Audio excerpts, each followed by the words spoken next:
چلیے آج ایک ایسی کہانی میں چلتے ہیں جس کا مرکز ایک چھوٹا سا نازک سا ورق ہے۔ یہ داستان ہے ایک بہت بڑے محاصرے کی، صبر کی اور ایک معجزے کی۔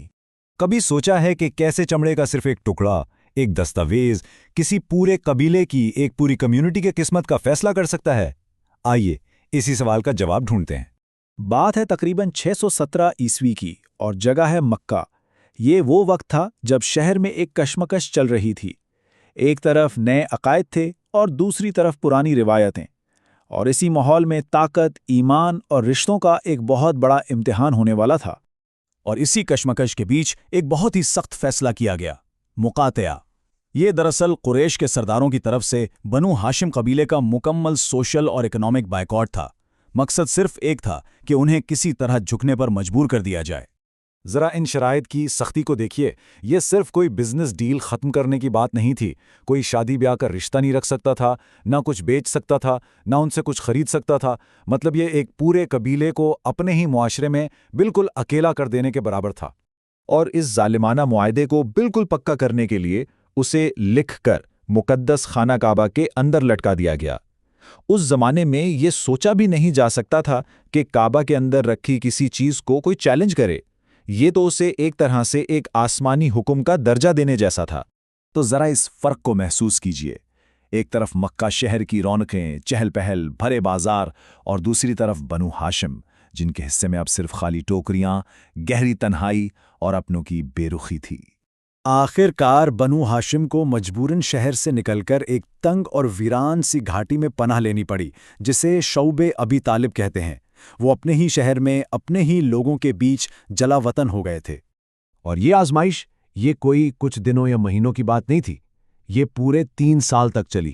سوچئے، 3 سال کی بھوک، پیاس اور تنہائی۔ یہ نمبر خود ہی اس تکلیف کی گہرائی بتا دیتا ہے۔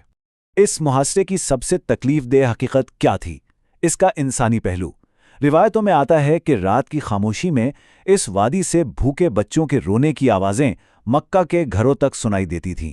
یہ آوازیں اس ظلم کی زندہ گواہ تھیں۔ تو اب کہانی ایک ایسے موڑ پر آ گئی تھی جہاں 3 سال بیت چکے تھے۔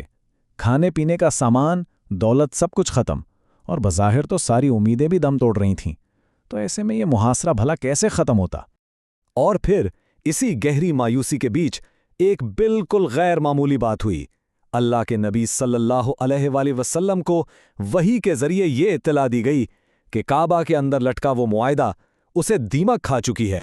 اور اس وحی میں جو سب سے حیران کن بات تھی وہ یہ کہ دیمک نے نفرت اور ظلم سے لکھی ہر ایک لائن کو ختم کر دیا تھا، سوائے ایک جملے کے، بسمک اللہم، یعنی اے اللہ تیرے نام سے۔ یہ تو ایک واضح اشارہ تھا کہ ظلم مٹ جاتا ہے، لیکن سچائی اور خدا کا نام ہمیشہ باقی رہتا ہے۔